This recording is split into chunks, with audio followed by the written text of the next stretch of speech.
Sean todos bienvenidos a el tercer capítulo de Máximo Rendimiento. Hoy tenemos un tremendo invitado. Acá con Juanjo estamos súper felices, ¿verdad? Sí. Nos reunimos todos a preparar todas las preguntas y felices. Entonces, un placer tenerte acá, profesor. Gracias. Un paso. Gracias. Hola, Juanjo, ¿cómo están? Antes, el profesor Vegar Torres, creo que ya todo el mundo le conoce. Preparador físico, docente universitario, y su currículum es demasiado extenso para que les presente, pero así que una palabra, profe, para la gente que está escuchando. Bueno, muchas gracias por la invitación. Contento de estar acá con toda la familia ENA, Chacomer. Yo soy licenciado en Educación Física y tengo 26 años de experiencia en el mundo del deporte de alto rendimiento. Y estamos aquí para compartir con ustedes y contar un poquito algunas historias, experiencias y demás, para hablar de todo lo que quieran. Perfecto. Bueno, una de las cosas que estoy charlando con Juanjo es el tema del entrenamiento. Creemos ya hoy, al menos, que no es como antes. Antes era como que se tomaba muy en serio la gente que se dedicaba de manera profesional nomás. Sí. Ahora, creo yo, estoy seguro que me dará la razón, aunque no sea alguien que se dedica de manera profesional, hay que saber sacar el jugo del entrenamiento. Claro. Hacerlo bien, sí, para realmente tener un mejor desempeño en toda tu vida, porque sabemos que se traslada. Entonces, profe, te queríamos preguntar, vos como preparador físico, si podrías explicar un poco qué es el tema de preparación física, de planificación, periodización. Ok. Bueno, la preparación física consiste en prepararle a los deportistas para que rindan de la mejor forma posible, tratando de sacar lo mejor que tiene cada uno en su potencial genético, en su rendimiento en general, el día de la competencia. Y eso es importante. El día de la competencia es que tiene que estar bien.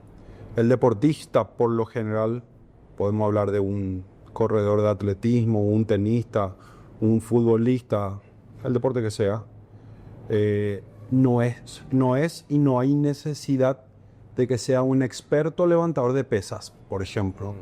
Él tiene que rendir bien el día en su deporte. Entonces, sí, usamos todas las mejores herramientas que existen, los mejores programas, tratamos de que este atleta tenga los óptimos esquemas de recuperación, que hoy es más variado que antes, ¿verdad? Tratamos de darle todo eso para que el día de su competencia llegue bien. Y eso es un proceso que lleva tiempo para sacar lo mejor, dependiendo del deporte. Sacar lo mejor de ese atleta lleva mucho tiempo, muchos años, son incluso más de 10 años sacar lo mejor de un atleta. Y después por otro lado tenemos el deportista amateur, que lo hace de otra forma. Y mira que encontré deportistas amateur de muy alto nivel físico, incluso con mejor condición física que jugadores. Hablo del fútbol, por ejemplo, mejor que jugadores de primera. O sea, los test físicos mejores que jugadores de primera. Pero los pones en la cancha y no duran 10 minutos. A pesar de que jueguen bien el deporte.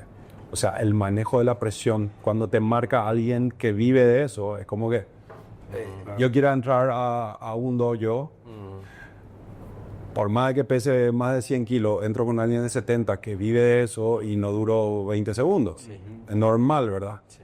Entonces lo mismo pasa en otro deporte. Y es maravilloso ver ese contraste de intensidad y de potencial del mismo deportista. Ves cosas espectaculares. A veces chicos de 13 años lo pueden hacer mejor que chicos que atletas de 20, de 23 años. Por esa construcción, le diría, emocional que se va generando entrenamiento a entrenamiento, partido a partido, con la presión del entorno, de la competencia. Sí. Lastimosamente eso no es muy medible en cierta forma, pero da gusto ver eso. Cuando empezaba a mirar los detalles, a mí me gusta mirar los detalles, cuando empezaba a mirar los detalles empezaba a ver cositas así que, che, qué interesante lo que nos está mostrando a pesar de su entorno, a pesar de un montón de cosas, ¿verdad? Bueno, eso, desde lo que es la preparación física, vemos un montón de cosas. Y la preparación física no es sumar ejercicios, nada más que eso, ¿verdad? Hay un montón de cosas que implican, cuando yo comenzaba en esta profesión, que me dio muchísima satisfacción, me hizo conocer el mundo, todos los continentes ya, más de 40 países. Cuando yo comenzaba, tenía que ser medio todo. Hoy, gracias a Dios, ya trabajamos en equipos multidisciplinarios que simplifican mucho el trabajo, ¿verdad? Y el profesional paraguayo, el profesional del deporte está creciendo a pasos agigantados y tenemos un montón en varias áreas, un montón de profesionales ya del más alto nivel internacional. De eso no me quedan dudas porque conozco a muchos pro de afuera, del hemisferio norte incluso, y que los nuestros son de nivel ya. Eso da mucha alegría, ¿verdad? Lastimosamente no lo tenemos a todos juntos en el mismo equipo, pero tenemos ya eso. Y también soy consciente de que tenemos las instalaciones también para poder desarrollar a esos atletas, ¿verdad? Hoy con todo lo que hizo el Comité Olímpico, tenemos todo. Sí. Y el equipo del Comité Olímpico, por ejemplo, tiene todo ya. Así solo que para el desarrollo de un atleta, Claro. para sacarlo mejor, se tienen que dar todas las cosas, ¿verdad? Claro. ¿Podríamos poner todo eso dentro de lo que es la planificación? Sería ideal que se pueda poner todo eso adentro. No siempre se puede, por distintos motivos. Yendo un poquito a lo que es el deporte olímpico, es un poquito complicado porque a veces ponemos al entrenador aquí, el preparador físico de otra parte, el nutri no es el mismo. O sea, lo ideal es que haya una mesa como esta donde se sientan todos los profesionales y el head coach baja línea. Y ahí entonces cada uno da lo mejor para la planificación de cada deportista, ¿verdad? Claro. Y ahí entonces se hace un macrociclo bien diseñado para poder sacar lo mejor de este atleta. Ese es el ideal. Claro. O incluso reuniones diarias donde se planifique el día también. Sí, un comienzo. Sí. A ver, las planificaciones se hacen a largo plazo, pero como dijiste, el ajuste es diario. Sí. O sea, podemos tener un plan que, dependiendo de la evaluación o monitoreo que se haga en el día, Sí. o dependiendo del ojo del entrenador, lo que está viendo, hasta acá, o me da para apretarte un poquito más. Exactamente. Claro. Y para bajar a tierra, justamente tu planificación, dependiendo también de cómo está el atleta. Correctísimo. La duda que yo tengo, bueno, la verdad que esto es lo primero que se nos ocurrió. ¿Qué error comete la gente cuando se trata? Intento que sea lo más amplio posible, porque ya sea para los amateurs, para los profesionales y para los que ni siquiera llegan a ser amateurs, sino la gente que entrena nomás, la modalidad que sea. ¿Cuál es el error que, según tu experiencia, ves aparece de manera constante respecto a la planificación o la falta de planificación? Sí, diría la falta de planificación y errores conceptuales. Ejemplo, querer copiar ejercicios que están viendo en TikTok o en Instagram. Porque lucen súper cool. Y están haciendo cualquier macanazo. Sí. O sea, no era lo que tenían que hacer para eso. Por más de que le vean a un pro haciendo ese ejercicio, no necesariamente ese ejercicio es para vos. Ese pro a lo mejor lo viene haciendo ya hace tiempo, o el entrenador sabe que puede hacer, y yo puedo tener una limitación articular estoy queriendo hacer, y dentro de esa limitación articular me crea algún desbalance y podría crearme alguna lesión incluso ahora. Claro, pero normal. Sí. Es lo que justamente yo le comenté a Alexi cuando armábamos las preguntas y demás, de que la planificación también, por más que sea grupal, tiene que tener también cierta individualización Totalmente. para que cada persona de repente pueda hacer lo que está planificado ahora. Nosotros trabajando con equipos de fútbol tenemos a veces en una categoría más de 30 chicos y los agrupamos de acuerdo a sus niveles. Sus niveles de fuerza, niveles de potencia, niveles de capacidad de salto, niveles de resistencia. Se los agrupa para que puedan trabajar un poquito de manera más homogénea, ¿verdad? Claro. Y otro error es la selección de ejercicios, específicamente en los ejercicios de fuerza. Ahí se cometen errores importantes. Uh-huh. Sí, una cosa que miran mucho redes sociales y agarran ejercicios ahí, y otra es que eligen ejercicios que podrían ser lesivos para ese atleta. Uh-huh. Hoy en día, y más después de pandemia, estamos viendo un porcentaje altísimo de problemas lumbares. Y es verdad, hay ejercicios para glúteos, para isquios, que sabemos que son buenos porque una electromiografía marca niveles altísimos de reclutamiento, ¿verdad? Sí, sí. Pero yo tengo que tener en cuenta que esa persona está 10 o 12 horas sentada en oficina, uh-huh, y le quiero dar un arranque con peso el día 1, claro, peso muerto con piernas rígidas, remo inclinado con mucho peso. Uh-huh. Hay un montón de formas de darle incluso mayor rendimiento que con esos ejercicios. Claro. Y que lo estoy llevando al límite de la lesión. Y ahí el problema, profe, creo que cualquiera que, por ejemplo, hizo CrossFit lo sabe. Vos te vas al CrossFit y ahí en la pizarra está lo que hay que hacer. Sí. Tiene sus variantes, su WAU, sí, pero vos luego no sabés las variantes.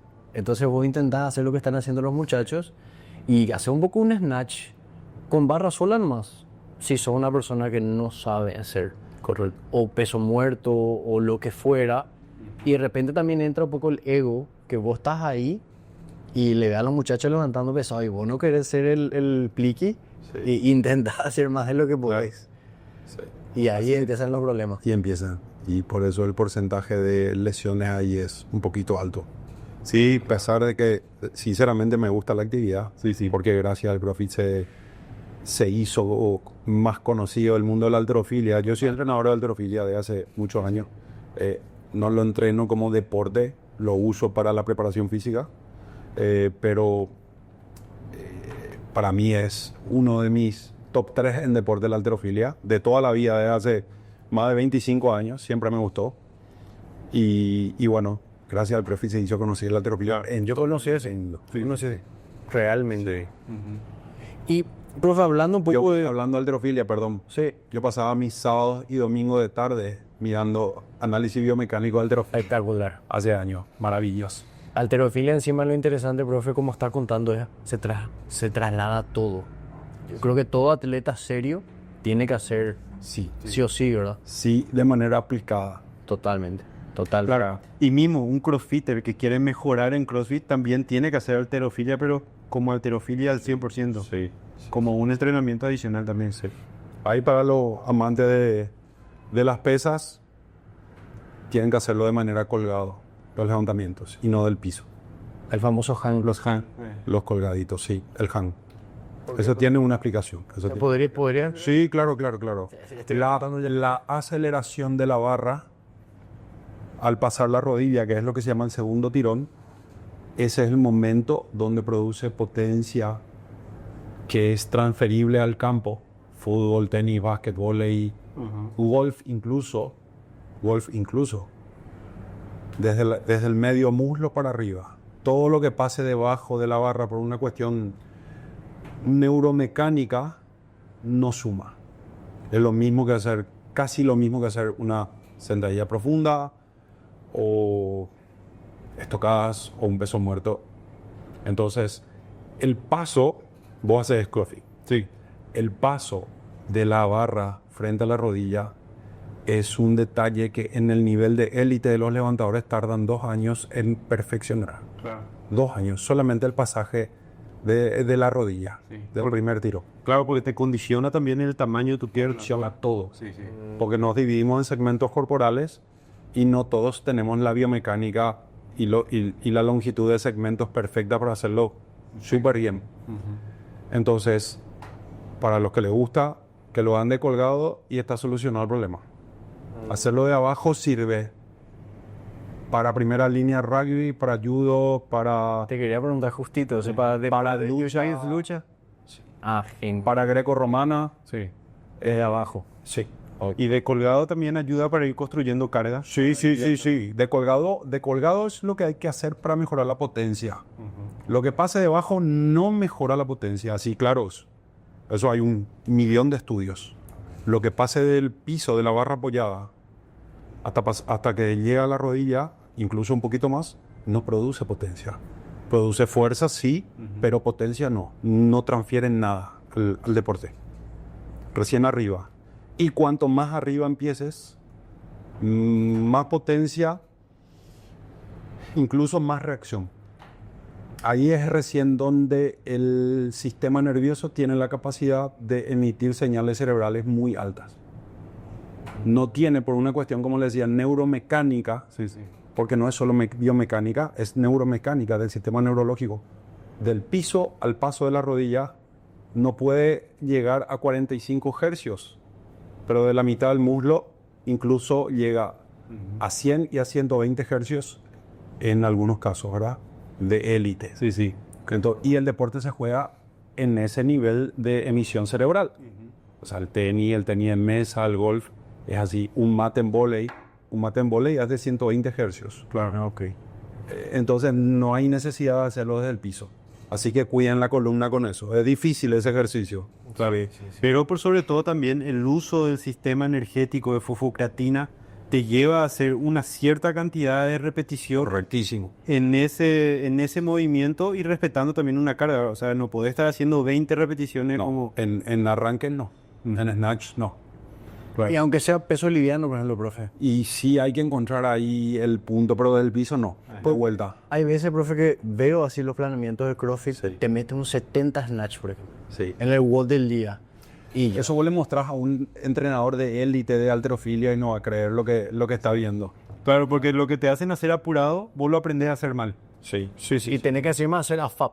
O sea, tenés que hacer lo más rápido posible, 70 repeticiones ya para terminar tu WOD. O sea, vos ya estás terminando, ya está lo destruido y vas a sacar 70 snatch. ¿Va a construir músculo? Sí, va a construir músculo. Va a probablemente construir tejido conectivo también. Pero el cerebro y todo el sistema nervioso después de la quinta, sexta repetición, para abajo. Excelente. ¿Podría hacer? Sí, podría hacer. ¿Con qué técnica? ¿Con qué potencia? ¿Con qué posibilidad de lesionarte? Porque aumenta. En la medida que pasas esas 5 o 6 repeticiones, aumenta la posibilidad de lesión. Perfecto. Son ejercicios muy buenos, muy completos, que te van a dar muchísimo en la preparación física, pero tienen unos parámetros que están súper estudiados. Llevan más de 50 años de estudio. Claro. Los rusos lo definieron súper bien, los búlgaros, hoy los chinos. Hoy el país uno en pesa es Corea del Norte, que tiene también mucho desarrollo de la halterofilia. Y son buenos de verdad. Son buenos de verdad. Llevaron a todos los mejores entrenadores chinos a Corea para desarrollar el deporte. Qué notable. Sí. Me suele saltar en Instagram así el equipo olímpico de los chinos de levantadores de halterofilia. Tremendo. Tremendo. Sí, totalmente. Tremendo. Qué buena información, muy importante. Hicieron un cambio ellos metodológicamente, le agregaron cierto nivel de hipertrofia sarcomérica al entrenamiento de halterofilia. Por eso es que uno ve a los entrenadores, a los atletas chinos, con más músculo que el resto. Sí, enorme. Eso es lo que me llamó la atención. Eso es algo que no existía antes en la halterofilia. Y los chinos le encontraron la vuelta a eso. Y dar vuelta. Sí. Ok, sí. Una vez escuché, o no sé si yo malinterpreté nada más la información, de que dijeron de que los pesistas también, los de más alto peso y demás, Sí. que tienen mucha grasa, ¿verdad? La panza enorme y demás. Eso les ayuda también con el centro de gravedad al recibir los pesos. ¿Eso es cierto? Correcto. Es correcto. Eso es, el centro de masa es así. El centro de masa está del cuerpo. Está 2 dedos aproximadamente adelante del sacro. Sí. Que también te enseñan que está 2 dedos debajo del ombligo. Pero en realidad está un poquito más atrás, ¿verdad? En una persona con una buena postura está ubicado ahí el centro de masa. Cuanto más peso tenga esa persona, más baja es el centro de masa. Y como Esos levantadores, por lo general, los de peso pesado, ¿verdad? Los pesistas de super heavyweight. Son personas de más de 1,90 m, incluso de 2 metros, 170, 180 kilos. Poner el peso sobre la cabeza con esa altura, sí o sí necesitan bajar el centro de masa de alguna forma. ¿Cómo lo hacen? Engordando. Sí. Siendo todo. Y claro, hay que llevar al límite el engorde. Esto no es tanto de salud que estamos hablando de batir récord y ganar medallas solamente, ¿verdad? Donde en el alto rendimiento muchas cosas valen, ¿verdad? Sí. Pero sí juegan con... Primero es una cuestión táctica. Hay que conocer al rival, saber cuánto va a levantar mi rival en una final olímpica. Y ahí yo tengo que subir el peso, porque si va a levantar lo mismo que yo, y yo tengo 15, 20 kilos más, por la panza no me sirvió eso. Ustedes saben la regla de halterofilia. Entonces, tengo que ganarlo aunque sea por 1 kilo, aunque pese más.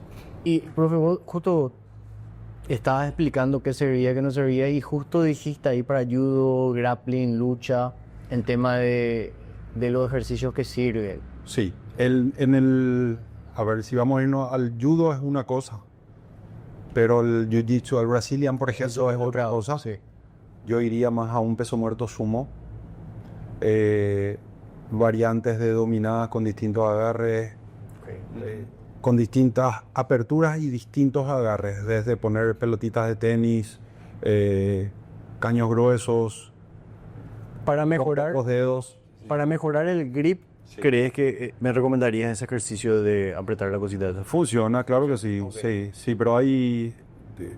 Para ustedes que hacen jiu-jitsu es muy poco eso. Sí. O sea, vos 100 libras vas a apretar muy fácil y en poco tiempo vas a poder hacer 100 repeticiones. Entonces iría a otras cosas. Yo por un ejercicio así, me voy mañana a Montar 2 barras, le pones peso y acá.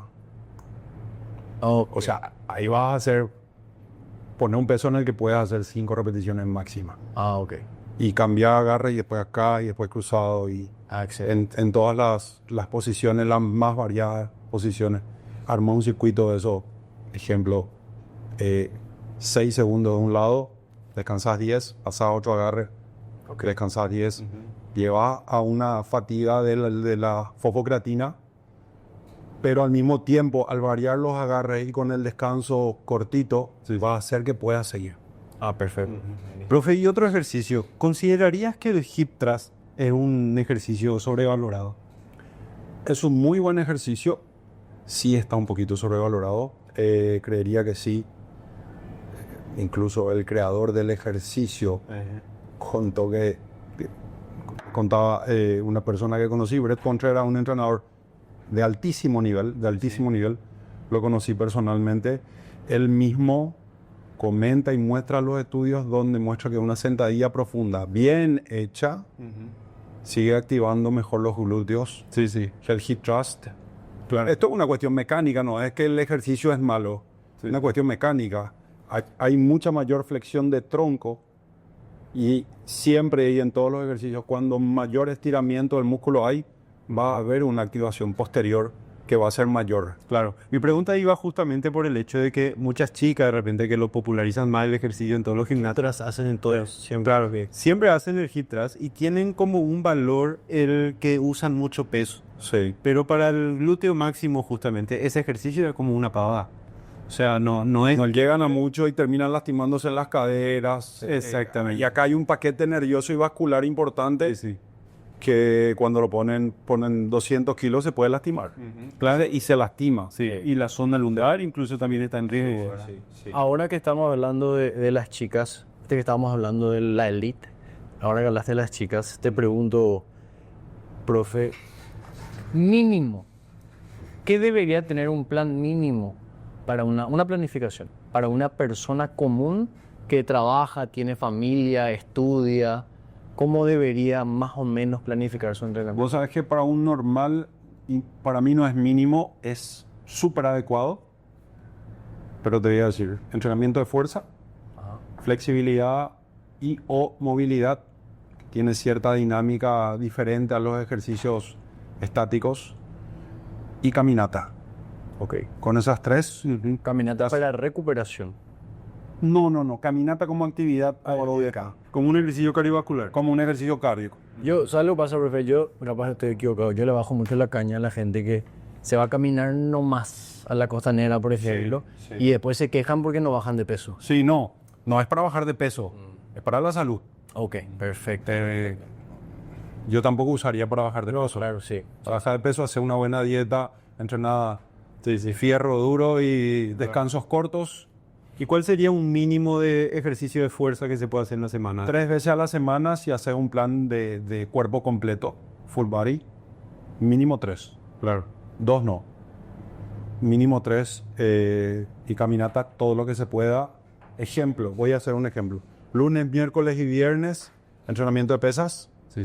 o de fuerza completo, de buena intensidad. Martes, jueves y sábado, flexibilidad, movilidad, caminata todos los días que se pueda. Una persona ya puede tener resultados con eso. Va a tener resultados, sí, súper rápido. En salud, en una semana. En salud ya va a haber resultados en una semana. Sí. Y después en composición corporal, en rendimiento, va bien, súper bien. Incluso deportistas de alto rendimiento, después de muchos años, ya necesitan menos entrenamiento. Ya no hace falta que de lunes a sábado sean sus entrenamientos deportivos 1 o 2 turnos, más de lunes a sábado entrenamiento de fuerza. No, ya va bajando eso. A ver, vos justo se conecta perfecto con lo que te queríamos preguntar, el tema de la periodización. Sí. Porque de repente pues tenemos en el chip que más es mejor, pero más no siempre es óptima. Correcto. ¿Cómo sería más o menos ese?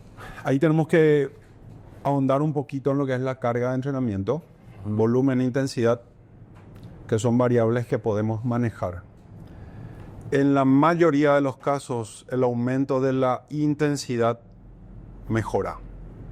Ahora, tenemos que ver cuánto podemos hacer de eso.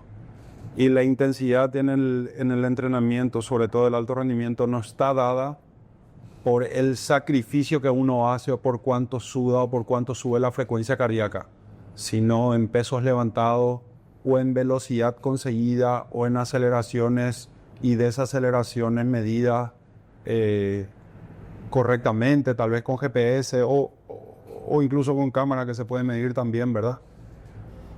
Ahí está medida la intensidad. La idea en el entrenamiento es hacer intenso, bien intenso, muy intenso. De vuelta, repito, pues para mí es importante que quede claro. No está dado por haber hecho 15 o 20 repeticiones dominadas que llegue al fallo. O sea, el fallo muscular no es un indicador de intensidad en el alto rendimiento. No es. Puede ser en el mundo del fitness, del culturismo, sí. Pero en el mundo del deporte, de la preparación física, del alto rendimiento, no es un indicador. Claro. Los indicadores se dan claramente en números. Claro, como se dice normalmente, hay que estimular pero no aniquilar. O sea, no. Sí, Ese sí, aniquilar. Pasa que el mundo del fitness y culturismo es súper diferente al mundo de la preparación física, al alto rendimiento. Igualmente estamos muy agradecidos al mundo del culturismo por todo el conocimiento de fuerza que le dio, ¿verdad?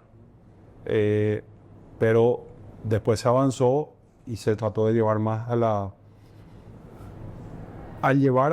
un mundo de más ciencia, de más números, con más métricas. Y trabajamos un poco por ese lado. Y profe, ya sea hasta para el culturismo, siempre tenemos que ir al fallo. Yo creería que no. En los entrenamientos de fuerza hay algo que yo veo, incluso en el mundo del culturismo, que falta un poquito de periodización, que mencionaste. Hay que saber jugar con las intensidades y con el volumen. O sea, hay que manejar la carga de entrenamiento. Y eso es, en cierta forma, una ciencia y un arte. No es muy complicado, pero sí hay que jugar un poco con eso, porque todo estímulo que yo le doy al cuerpo, en este caso, por decir, de 4 series, de 10 repeticiones pesadas en prensa, todo eso no es que aparece inmediatamente como resultado, tiene un efecto retardado. Y cada tipo de estímulo tiene un efecto retardado de 6, 12, 24, 48, 72, 96 horas o más. Entonces ahí es donde hay que planificar bien, hay que periodizar bien para que tenga el resultado que estoy buscando en el momento de la competencia.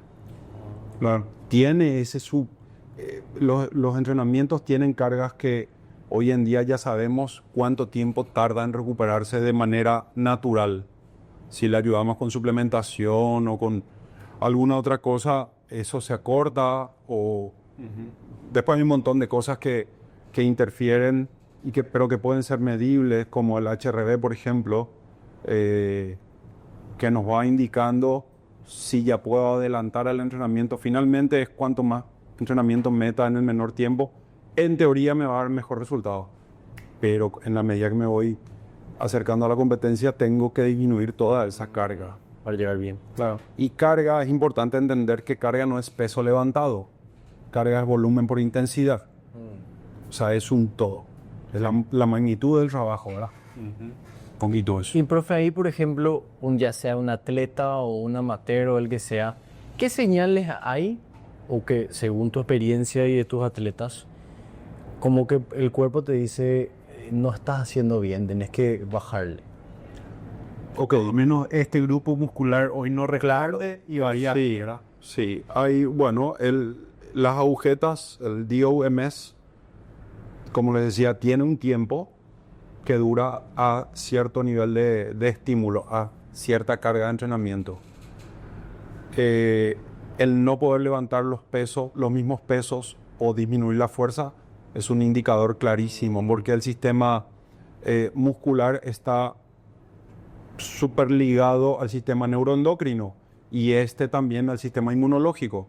Entonces me van apareciendo señales de disminución del sistema inmunológico, dolores, temperatura corporal 0.2 grados más alto, que no se está regularizando. Son cositas que me van indicando que hay cierto grado de inflamación o falta de recuperación todavía. Y si a eso se suma la deshidratación y demás. Sí, no, correcto, claro. Acá a medida que estabas diciendo estaba pensando, una época yo también me pasé y estaba haciendo trabajo de fuerza 3 veces a la semana al 80%, al 90%, Okay. muy pesado. Bien. Me iba al jiu-jitsu, yo pensaba puedo, o sea, pero me iba al jiu-jitsu y yo, profe, sentía como que no podía hacer, o sea, esa es la respuesta neuromuscular, parecía que estaba quemado. Sí. No me salía nada, no tenía fuerza para atajarla a nadie, no me salía nada. Dejé de hacer esto, disminuí bastante y hubo así sentí una diferencia. O sea, la carga las intensidades estaban bien. Probablemente había mucho volumen en esas intensidades. Todas las intensidades, ejemplo, del 90 al 100, del 100 al 110, está súper estudiado y en cierta forma estandarizado para más o menos poquito ya un bracket de repetición un poquito chico. Está estudiado cuánto aguanta el cuerpo. Por ejemplo, entonces, de 90 a 100, si hiciste esto, ya sabemos cuánto tiempo tarda en recuperarse y cuándo podría hacer algo similar. Ok, de 90 a 80, de 80 a 70. Y, por ejemplo, profe, ponerle 80% es 3 por 6. Ok, 18 repeticiones. Podrías hacer 4 o 5 ejercicios. Ok. Pero no cada 48 horas, no 3 veces a la semana, ya es mucho. Ah, ok. ¿Entendés? Ya es mucho. O sea, tu sistema nervioso va a pagar eso. Estaba haciendo todo mal. No, es que era hacer un poquito menos nomás. Claro, si era 80, en vez de 3 por 6, si hacías la mitad ibas a poder. Sí, totalmente. Si hacías 3 por 3, aparte de que ibas a ganar fuerza, ibas a ganar más potencia porque tenías 3 repeticiones de reserva ahí, que te permiten acelerar más la barra o la máquina. Entonces, ibas a ganar más fuerza, más potencia y ibas a poder... Excelente. Sí. Pero de vuelta, la intensidad tenías que mantenerla. Sí. Es el volumen en el que hay que bajar. Perfecto. Sí. Y justamente la mayoría de las personas en sus entrenamientos, profesionales y amateur, entrenan de más. El 99,9% de las personas entrenan de más. Sí, eso está súper medido. En serio, mira. Y justamente, una vez que se está trabajando mejor el tema de las cargas, el tema del volumen, uno entiende mejor su cuerpo, cómo responde también a estos estímulos y demás. ¿Cada cuánto es bueno hacer los test para ir estableciendo las marcas personales? Ok, esa es una muy buena pregunta. Y hoy hay formas de medir, de monitorear, incluso diariamente. Yo tengo atletas de alto nivel experimentados en pesas donde yo les evalúo todos los días. O sea, todos los días pueden hacer de snatch, por ejemplo. Sí. Ah, mira. Voy variando, no le doy de snatch. No, ok. O voy variando, pero yo ya encontré la correlación de recuperación que tiene cada uno de los ejercicios. El snatch, el clean, la sentadilla profunda, el peso muerto, banco plano y dominadas con peso. Yo tengo ya correlaciones encontradas en porcentaje de recuperación del atleta. Entonces, yo haciéndole un entrada en calor y un test de fuerza máxima, yo sé si ese atleta ese día me puede dar más de lo que yo planifiqué. O tengo que ir por abajo. Y para buscar mejorar un RM, Y hay formas de hacerlo. No siempre entrenar con fuerza máxima. Hay atletas que necesitan un toque de estructura, cierto grado de hipertrofia, pero hipertrofia entrenada con pocas repeticiones. Entre 4 y 6 repeticiones mejoran mucho la fuerza máxima. También. Hay veces que, como le pasó a él, que no entrenando mejoran la fuerza máxima. Sí, impresionante. Claro, pero porque lleva una carga que no puede manifestarse. Tu cuerpo no logra manifestar porque no le estás dando la recuperación completa. Entonces vos estabas entrenando los entrenamientos cada 48 horas, 3 días seguidos, y probablemente uno de esos entrenamientos era para estar en 96 horas recién. Por ejemplo, lunes, viernes. y eso nos lleva a nuestra siguiente pregunta justamente, que es la semana de descarga, para prepararte para algo así.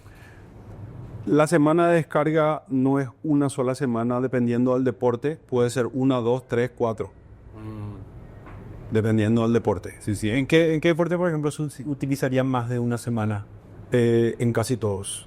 Yo escucho en el gimnasio y todo semana de descarga. En el CrossFit semana de descarga. Sí. Hasta en culturismo. Yo en el CrossFit haría más de una semana de descarga si es para test. Porque hay gente que está en constante estado de fatiga. Claro, por su estilo de vida, su contexto y eso puede... Por todo eso, pero más por el entrenamiento. Son volúmenes muy altos. Son volúmenes muy altos en ejercicios complejos. Sí. Entonces, una semana no da. Imagínate lo que él estaba haciendo y una semana no le daba. Sí. Que no era ni siquiera un... Comparado con lo que se hace en el CrossFit era muy poquito. Y pienso el 30-40%. Sí. Entonces, yo en el CrossFit usaría 2 a 3 semanas. Ahora parezca, además, fisiológicamente iría un poquito por ese camino. Y profe, ¿cómo una persona que no tiene acceso a preparador, capaz es difícil lo que estoy preguntando, cómo puede hacer su propio planeamiento de semana de descarga? Bueno, dependiendo de lo que estaba haciendo, podemos hablar, no sé qué vamos a ver. Podemos decir, ¿sabes qué se me ocurre? Alguien que se va al gimnasio, alguien que juega fútbol, alguien que juega CrossFit. Un futbolista amateur que entrena 3 o 4 veces a la semana y va a jugar la final, ¿verdad? No fácil, el que juega Exa, capaz ya muy para abajo. No, está bien.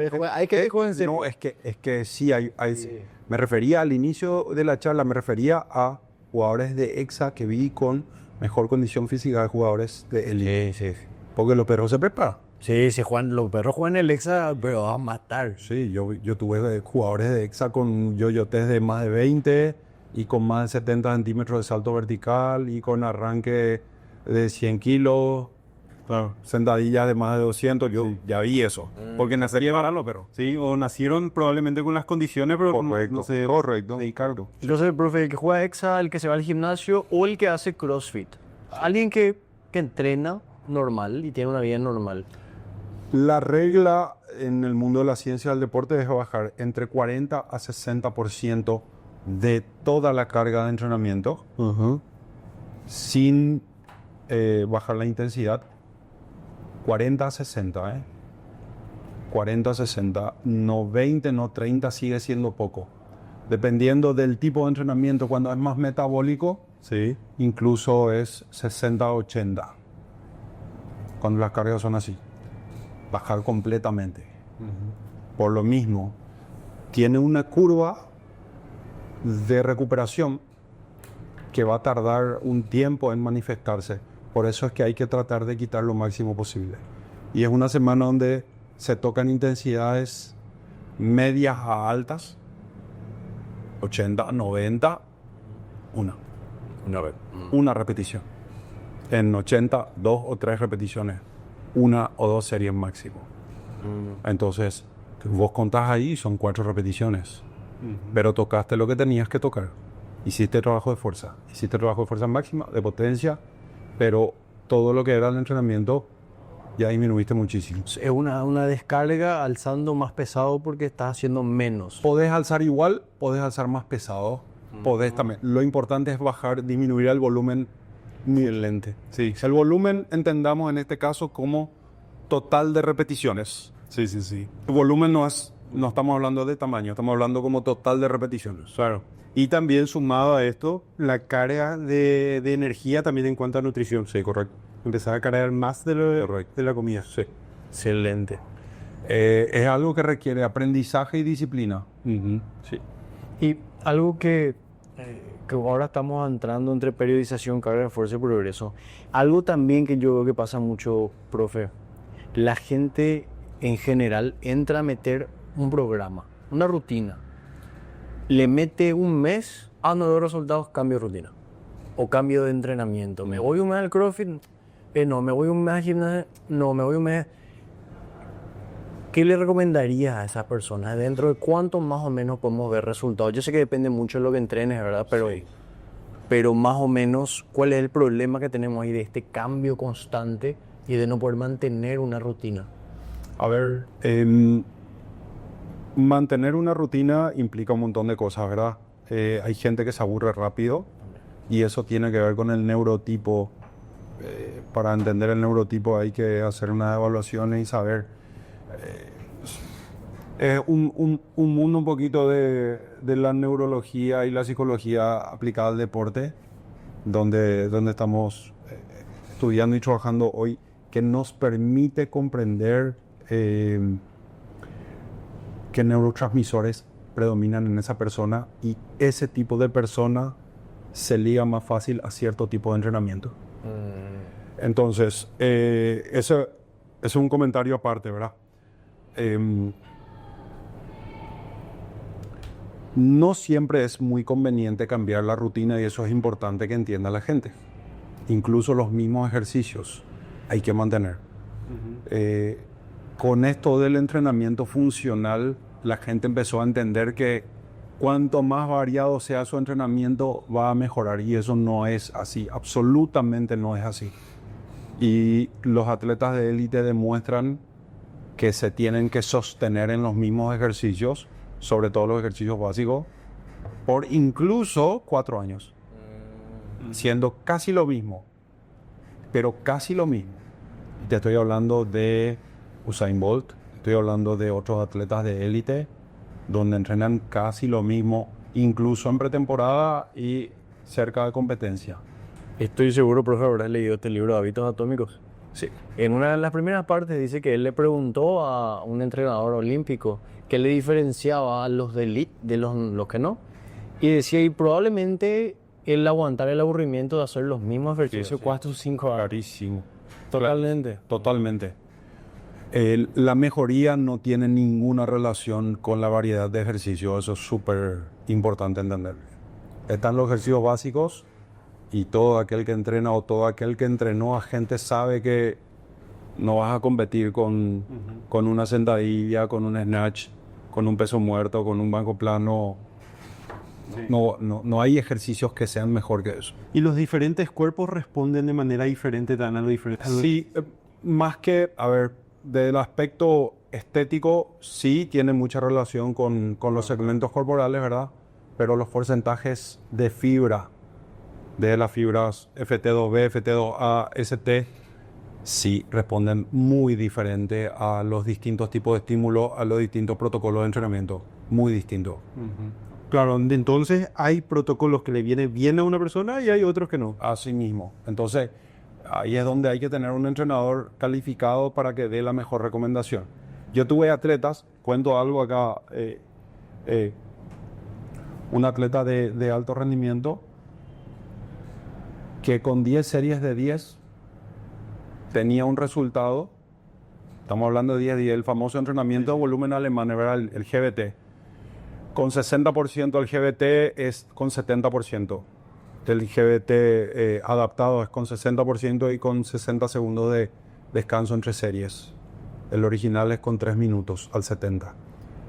Y ese es un entrenamiento que produce muy buenos resultados. Pero este atleta no mejoraba como cuando le metía en 8 series de 5 al 85%. Porque tenía un predominio de fibras FT2B mucho mayor que las fibras FT2A que con el GBT se desarrollan.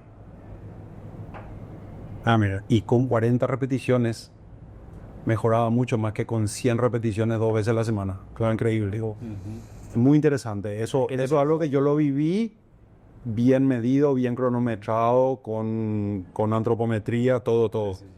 Y vos sabés que según la predominancia de la fibra muscular también el uso del sustrato energético sí, correcto. Utiliza mejor grasa o carbohidratos. Sí. Entonces eso influye también en la dieta que se le va a dar. Correcto. Y ahí, profe, entonces, algo que estábamos hablando con Juanjo, es la influencia de la genética en el rendimiento y los resultados. Es fundamental, sobre todo en los deportes de tiempo y marca. Ahora, esa genética privilegiada, podríamos decirle, en deportes de equipo, incluso en todos los deportes, si no es acompañado por un entorno favorable, padres, amigos, colegio, compañeros de equipo y demás, esa genética se puede perder con muchísima facilidad. Claro, no se puede expresar. No. Hay, el que nació privilegiado en el aspecto genético, que conozco un montón de atletas, ¿verdad? Si las cosas no están bien a su alrededor, no va a lograr expresar lo que tiene.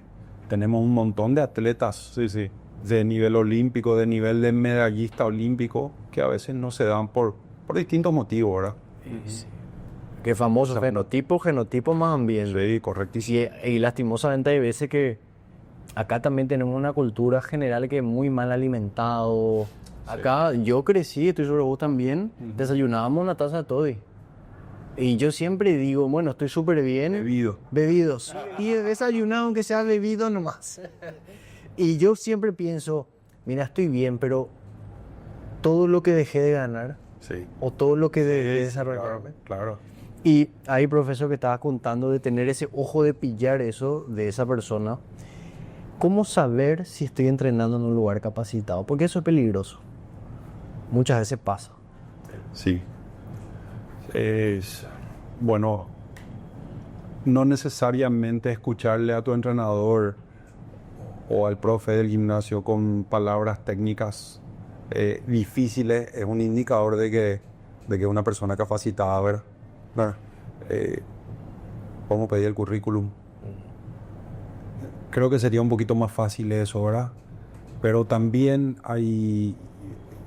Paraguay lastimosamente no tiene una cultura de lectura de mucho estudio, entonces tener un currículum académico tampoco es un súper indicador de que es el recomendado, porque la experiencia para mí, personalmente la experiencia vale mucho más, y si una persona que experiencia más estudio es lo que estamos buscando, ¿verdad? Sí.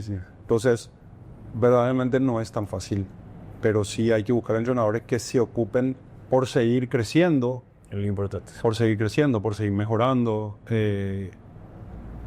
Mirando las redes es más fácil. A ver cuál es el comportamiento de mi entrenador, ¿verdad? Sí. O mismo el interés que le ponga también a la persona en cuanto a correcto, todo. Pues los detalles. Les cuento un caso que ya fue hace más de 10 años y nunca me voy a olvidar de tanto que me sorprendió. había un entrenador de gimnasio de piso que era así un brasilero que vino a Paraguay. Y lo que es la gente, hace nomás lo que dice el coach. Sí. El entrenador, ¿sabe lo que le hacía cenar a su alumna? ¿Están listos? Una hoja de lechuga. Una hoja. Y bueno, Una hoja de lechuga. Pero no hielo. No, una hoja de lechuga y solamente podía tomar agua hasta las 5 de la tarde. ahí da. Y ahí cenaba su lechuga. Una hoja de lechuga. No, locura. Y después ya no tenía que tomar agua. Qué poco sería. Pero es que... Sí le seguía y tenía muchos seguidores porque... No, la verdad que no sé porque fue hace años, pero Hacían, pero claro, hacían porque es una... El ser humano es tan espectacular que presta interés a cosas así extremas, locas y hasta sin sentido, pero sí, ese tipo. capaz que ella veía que estaba bajando de peso y claro, Sí, era que al final, A los músculos después, ¿verdad? no, claro, porque el objetivo macro es bajar de peso, ¿verdad? Sí. Ahora, no importa cómo llegan a eso. ¿Será? Hoy en día está muy de moda el uso del fármaco que todos se están poniendo sí, o sea, para bajar rápido, ¿verdad? Que le da el resultado, baja, pero al dejar de usar, vuelve a subir. ¿Por qué? Porque no cambió los hábitos, No cambió la o no vida. empezó a entrenar, o no empezó a comer bien. Entonces va por ahí también, ¿verdad? Nosotros tenemos un laboratorio, yo estoy en el mundo de las evaluaciones desde el 2003, 23 años hace, ¿verdad? Y ahora tenemos equipamiento para medir otras cosas más. Y estamos viendo los resultados negativos de todo eso. En serio, del que no entrena bien, o sea, se está pinchando, no hace bien las pesas, no come buena cantidad de proteína y estamos viendo resultados desastrosos. ¿Bajan de peso? Sí, pero hasta la postura cambia. Porque vos al mirar en imágenes 3D empezás a ver La estructura se debilita. totalmente, la postura se van los hombros para adelante, la columna se curva. Delicado es, hay que ser muy cuidadoso con todo. Y hablando un poco de esos, damos un poco en lo que es salud, dolor y continuidad del entrenamiento. Cuando hay dolor, y justamente cuando estaba charlando con él, le dije, en inglés tienen la palabra que es soreness. Nosotros no tenemos esa palabra. Sí. Pero de repente, alumnos que yo tengo me entrenan, profe, me duele mucho la pierna, entonces por eso falté. En esos casos que las personas están empezando a entrenar y tienen ese dolor, ¿tienen que seguir entrenando o tienen que descansar hasta que ese dolor del entrenamiento pase? Bueno, número uno, ese es un indicador de que todavía no está totalmente recuperado. Pero en muchos casos tampoco es un indicador de que hay que parar, ¿verdad? Se debería ajustar. Y el entrenador debería de ajustar entendiendo esa primera semana o esas 2 primeras semanas de los dolores musculares. Debería de entender cómo hacer el split de la rutina de ese alumno porque probablemente no está yendo por el camino correcto. Están tardando los dolores. Cierto, tal vez si no hacía hace mucho tiempo y empezó la primera semana, tampoco es la mejor, ¿verdad? Para medir. Porque van a aparecer los dolores. Sí. Pero los dolores, o sea, sobre todo el volumen de entrenamiento está estudiado cuánto tiempo va a tardar en recuperarse.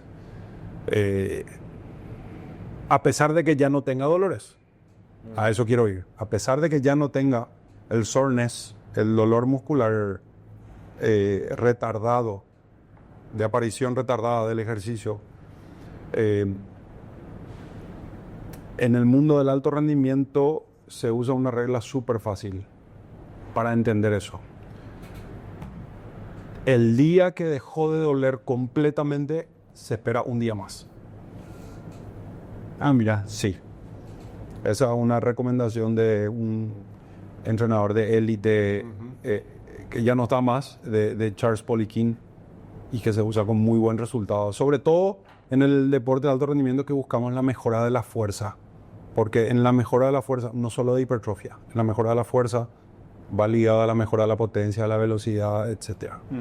Entonces, el día que terminó, claro, a veces puede parecer mucho tiempo que estamos esperando que se vaya el dolor, porque a veces el dolor dura 4, 5, 6 días.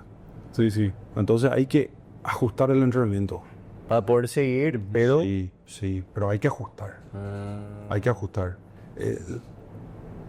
Nosotros pues medimos muchas cosas, incluso medimos desde lo metabólico, hacemos monitoreo diario y vemos los resultados de tal o cual entrenamiento. Se mide mucho, Sí. medimos mucho y casi todos los días. Entonces podemos entender que en un mesomorfo, tanta cantidad de repeticiones a esta intensidad, en 48, 72 horas todavía no está para meter un entrenamiento nuevo. Y la diferencia de un mesomorfo con un ectomorfo en muchos casos es diferente. O sea, el mismo plan no aplica para otra persona. Sí, sí. Y eso puede estar ligado también a que un atleta, cuanto mejor entrenado esté, se recupera más rápido. Sí, correcto. O sea, lo que se llama la edad deportiva. Sí.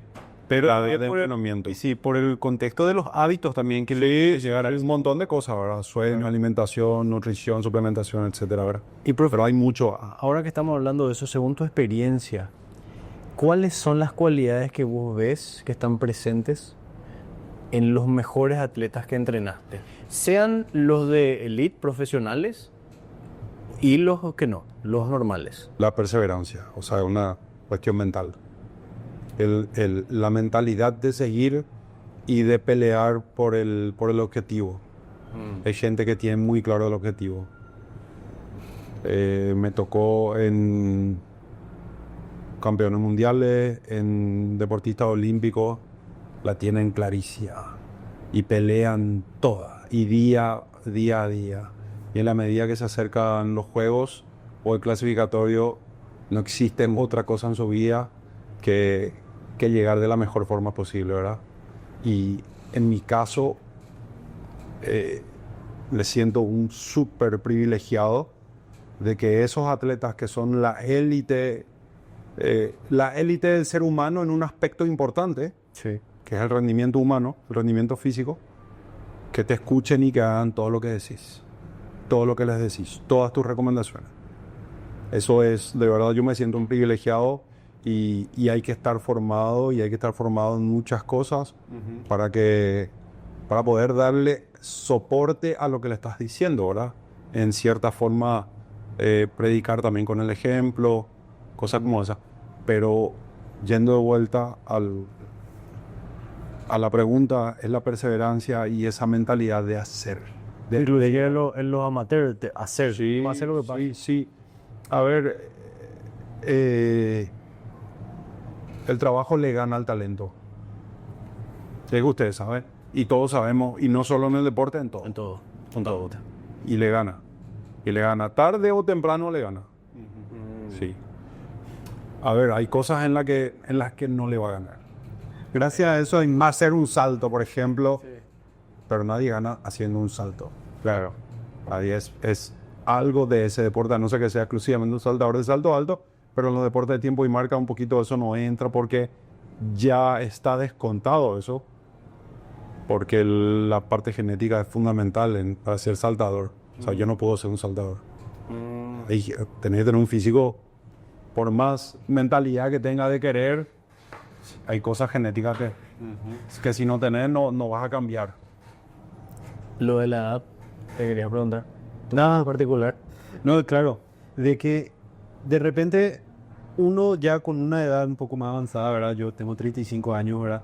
Me gusta mucho de repente practicar un deporte, pero yo soy consciente también de mis limitaciones, ¿verdad? Entonces, ¿la edad crees que es un limitante también a la hora de repente de hacer actividad física y eso? Actividad física y entrenamiento, no, ahí no hay ninguna limitante hasta que te mueras. Y en un nivel competitivo, Ahí sí. Aparecen las lesiones y tenés que priorizar el tirarte al piso, jugar con tu hijo o con tus nietos. la calidad de vida. Totalmente. Eso Yo tengo que poder mostrar ejercicios. Tengo hijos chicos, tengo hijos bebés. Y yo prefiero eso antes que convertir el EXA con mis compañeros. El EXA donde todos se lesionan, increíble. Deporte de riesgo, altísimo riesgo. A ver, me encanta estar con los perros, ¿verdad? Y jugar fútbol y estar ahí con los muchachos. Pero yo prefiero estar bien para mi trabajo porque es para mi familia al mismo tiempo. Sí, estábamos conversando con él eso, las lesiones. Y yo le dije, había visto yo que inclusive en el fútbol hay mayor cantidad de lesiones que en las artes marciales. Y Juanjo me dijo, ¿sabe cuál es el que más se lesionan? El running. Y le dije, ¿qué? Y empezamos a buscar ahí. Y dicho y hecho, Es correcto. la gente, sí, dicho y hecho, la gente se mata corriendo. Para el running necesitas unas características que el latino no tiene. Solamente tienen los de la tribu Kaleji en Kenia, ¿verdad? Pero hay unos números muy interesantes que indican que para disminuir casi a cero es tener 20 cifras menos en peso que en altura. Ejemplo, medí 1,80, 60 kilos. Medí 1,70, 50 kilos. Sí, sí, sí. Es conseguible eso y casi no es conseguible. O sea, algún dolorcito, molestia, lesión va a aparecer en algún momento. Puede que no pase nada y sí puede ser, pero es muy poco probable. Pero algo va a aparecer. Me da un poco de calma, ¿sabes por qué? Porque yo pido 1,72 y peso 85 kilos. Sí. Y yo me iba a trotar. Claro. A mi rodilla. Para mí. Claro, pero porque sos pesado para tu edad. Está buena el running, está bueno. Yo te diría más para la cabeza que para la salud. Sí, sí, sí. Esa superación, lo goings ahí, ¿verdad? Ni siquiera el relajar. El tener, el poner en punto muerto a la cabeza y que se vaya. Y ese contacto con la naturaleza también te deja mucho. Hoy están haciendo cosas buenas de la parte cardio, aeróbica, vamos a decirle. Hay mucha gente amateur que se está yendo a las 5 de la mañana a remar. Hay clubes de remo que están abriendo a las 5 de la mañana. Yo iría más por ahí que por el running. Entonces no tengo nada en contra del running, me gusta, tenemos atletas, eso. Pero siempre le explicamos que las posibilidades de lesiones son altas. Entonces, profe, para los enanos pesados, porque nosotros somos bien, así, enanos pesados, no dan de caminar. A mí ya me dijeron, nunca supere los 5K. Pues más de 5K ya tu motor va a ver. Es el entrenamiento el que te va a lastimar, no es la competencia. Claro. Preparar, es todo lo que tenés que cargar en volumen para terminar una carrera. Y de repente también ahí, a mí me entra, a veces estamos luchando, y yo veo el espacio para hacer un takedown y entrar con todo, pero después analizo, no me quiero lastimar, pero el ego está y yo quiero entrar fuerte, pero porque quiero ganar, pero de repente hay que saber, entrar a una competencia, después de 11 años entré a pelear otra vez, entré en Yuji, me hice una leg lock y yo estaba aguantando, dije no voy a tapear jamás, sentí que sonó prrk, tapé, porque dije podía aguantar más, pero no sabe. La rotura, todo está bien, un segundo se rompe. Sí. Y ahí hay que saber un poco bajarla. Y pasa el Exa lo mismo. Los muchachos juegan el Exa como si fuera que es la final del mundial y se matan. Y tenés a tu rival que lleva los problemas personales a la cancha. Así mismo. También eso vemos todos los días. Sí. En todos lados también. De la calle mismo. Sí. Pues en el semáforo. Así mismo. Pero se recomendaron a los muchachos el Exa. O sea, entiendo la pasión y el orgullo. Sí. Pero hay que saber medir, ¿verdad? Sí. Sí, profe. Una de las últimas preguntas. De los mitos del fitness, de las cosas que vos escucháis y te parece una locura. Decime, ¿cuáles son los mitos de repente que más has escuchado, que más ves de repente? Y yo creo que vamos a coincidir acá, el famoso, muchas repeticiones con poco peso y ese tipo más antiguo, ese tipo de cosas así. No tener para marcar en muchas repeticiones con poco peso. Eso es muy fácil de escuchar, ¿verdad? Sí. Todavía, y se sigue escuchando. ¿Sabes lo que me contó, profe? Un amigo que se fue al gimnasio, que el entrenador de piso le dijo, ¿pero vos qué querés? ¿Volumen o querés venas? Ahí está. Imagínate. ¿La querés crecer o querés? Esa es nueva para mí. No explicado. Venas. Sí. Luego, ese tipo de cosas. Y, a ver, se sale mucho de lo que el cuerpo aguanta la gente. Entrena de más. Yo pensé que la gente no entrenaba lo suficiente. Sí. No, el que entrena de más. Eso sí. Puede ser. El que entrena, ¿verdad? A ver, para la salud es mejor entrenar de más que no entrenar. También. O sea, que te pase en volumen de trabajo y nada. No va a estar óptimo tu cuerpo, pero es mejor eso antes que no entrenar, antes que estar quietito en la casa viendo la tele. Sí.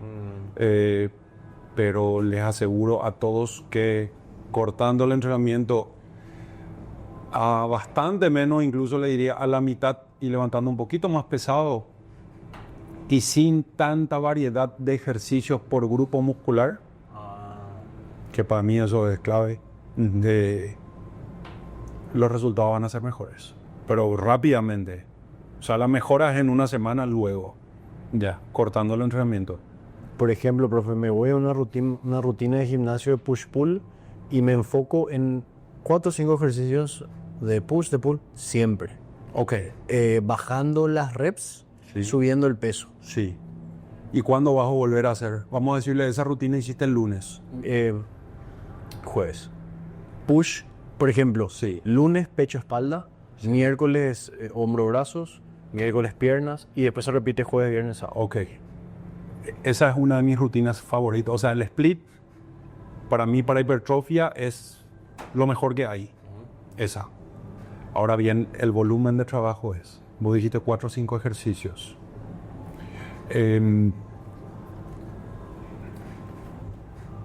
cuerpo no termina de recuperarse de 100 repeticiones al 70% de intensidad en 72 horas y en la mayoría de los casos tampoco en 96 horas. No termina de recuperarse. Entonces, acortando eso, vos vas a ver evolución semanal. Eso lo tenemos súper medido. Eso lo tenemos medido en fuerza, en potencia, en velocidad. Estamos hablando a nivel músculo. O sea, no estoy hablando de un culturista, pero sí, nosotros muchos deportistas tenemos que poner músculo. Y tenemos que poner músculo rápido. Así como a veces hay que hacer cortes también de peso, etc. Manejamos también eso. Yo no soy un experto de culturismo, ni por si acaso, no es mi mundo. Pero sí tenemos medido cuánto aguanta el cuerpo. Eso sí. ¿Conoces la rutina de entrenamiento de Mike Mentzer, que era de Heavy Duty? Sí. ¿Es similar a eso? Bastante similar, pero hay varias versiones del Heavy Duty, entonces hay que ver qué versión. Hay que ver exacto. Eso era el de da descanso y pesadísimo. Como entrena como 3-4 veces a la semana, al máximo de fuerza, pero son pocos ejercicios también. Sí. Sí, yo personalmente para trabajos de hipertrofia, que en todos los trabajos de hipertrofia busco que haya mejora de fuerza. En todos. Entonces, intento ir con máximo 2 ejercicios por grupo muscular. Cuanta más variedad de ejercicios por grupo muscular, la mejora de fuerza va a ser menor. Si vos te enfocas en un solo ejercicio, es súper rápido el cambio en la mejoría de fuerza. Ejemplo, esa rutina que me dijiste, en vez de hacer 4 ejercicios, haces solamente dominadas los lunes y solo remo, algún tipo de remo, los jueves. La mejoría de fuerza y de calidad muscular y de densidad muscular va a ser mejor. Ok. Porque tiene más relación la no variedad de ejercicio con la hipertrofia sarcomérica que con la sarcoplásmica. La variedad de ejercicio tiene más relación con la inflamación, de cierta forma, con más hipertrofia sarcoplásmica. Y eso incluso al tacto se siente. O sea, hay que meter las 10 series de 10 de dominadas bien hechas con peso el lunes. Lindo laburo eso. Lindo laburo. Claro. Sí, es cansador. Sí. Y vas a volver a hacer el lunes siguiente y la calidad muscular va a ser diferente. Garantizado. Okay. Súper probado. No solo probé yo, los equipos de halterofilia de élite lo usan cuando hay que subir de peso. Y esa gente no se pueden pegar el lujo de disminuir un RM en sentadilla. No creo. O sea, tienen que aumentar sí o sí. No les interesa a ellos echarse los músculos. Claro. O sea, lo que crezca tiene que ser de calidad. Y eso es algo que Qué bueno. que lo probé y muchísimo y con muy buen resultado. Desde hoy voy a ir a cambiar unas cuantas cosas. Todo lo que están viendo, hay cosas interesantes que nos prestamos en las distintas líneas de pensamiento ahora. Este material está buenísimo para todos. Yo creo que todos van a sacar algo. Profe, última pregunta. Señor, Si una persona, me gusta decir normal, una persona Sí, normal, solo no es un atleta de elite. sí, No nosotros, pues uno no. pudiera aplicar 3 reglas para entrenar mejor, la modalidad que sea, ¿qué le recomendarías? A ver, para entrenar mejor, si hablamos de un solo entrenamiento, una buena entrada en calor. O sea, primero tenemos que... Prefiero no cerrar en 3 reglas. Prefiero contar un poco más, donde se da una buena entrada en calor. Elevación de la temperatura corporal con algún cardio, idealmente sin impacto, elíptico, bicicleta. Si no hay eso, caminata. Si no hay eso y hay que trotar, ok, trota, no salta la cuerda. Movilidad, estiramientos. Estamos hablando de entrada en calor. Y un trabajo de zona media, si es que se va a hacer algún levantamiento olímpico, salto, corrida, piques o alguna sentadilla a peso muerto. Preparar la zona media con una activación. Esa es para mí una regla que es súper clara. Ahora, si no van a hacer ese tipo de ejercicio, la entrada en calor puede ser de otra forma, ¿verdad? Yendo un poquito a lo que es 3 reglas, quiero repetir lo que hablamos al comienzo. Entrenamiento de fuerza, flexibilidad, movilidad y algún cardio que yo opto por la caminata. Puede ser remo lento, pero yo optaría por la caminata, en lo más natural. En lo más natural, el ser humano está hecho naturalmente para caminar, correr, trepar. ¿Cuánto tiempo sería óptimo? No iría tanto como actividad física, sino para un despeje mental, pero sí, si vamos a eso, a caminatas rápidas para las mujeres de 6 kilómetros por hora, en hombres 7,5 de velocidad, gente un poquito más alta. Si se puede aguantar media hora eso, maravilloso. No es lo mismo caminar en cinta que caminar en el piso, en el parque, no es lo mismo. El patrón de activación muscular es súper diferente. La resistencia del viento también es una variante. Sí, es una variante, pero iría más a lo que es el patrón de reclutamiento muscular. El piso se mueve en la cinta y vos activas más flexores de cadera, y en la caminata vos traccionas y activas más toda la musculatura posterior. Ya. Entonces ahí es un poquito diferente. Perfecto. Y, profe, última cosita que le dirías a los que están mirando.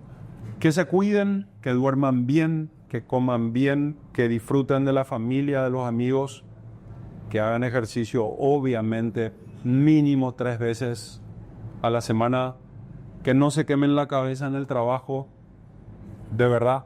Claro. Está pasando mucho eso, vemos muchísimo. No se acaba el mundo. Y nada, que disfruten. Sí. Y que den gracias a Dios por cada día y por cada actividad buena que les pasa en la vida.